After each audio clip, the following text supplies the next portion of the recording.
Kollywood అగ్రనటుడు TVK chief Vijay మరోసారి CBI విచారణకు హాజరయ్యారు. కరూర్ తొక్కిసలాట ఘటన కేసులో సాక్షిగా ఆయన ఇదివరకే సీబీఐ విచారించింది.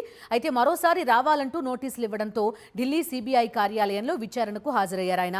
గతేడాది సెప్టెంబర్ 27న కరూర్లో టీవీకే నిర్వహించిన ర్యాలీలో తొక్కిసలాట జరిగి 41 మంది మరణించారు.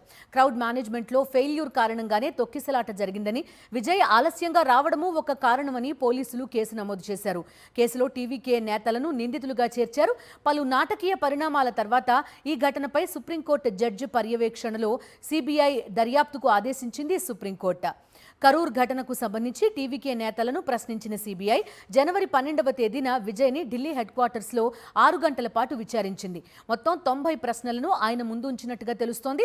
సభ ఏర్పాట్లతో మొదలు పలు విషయాలు ఆ ప్రశ్నల్లో ఉన్నట్టుగా సమాచారం. అయితే పోలీసుల వైఫల్యమే తొక్కిసలాటకు కారణమని ఆయన చెప్పినట్టుగా తెలుస్తోంది.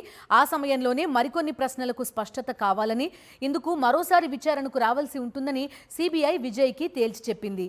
ఇవాల్టితో విచారణ ముగిస్తారా లేదంటే మళ్లీ పిలుస్తారా చూడాలి.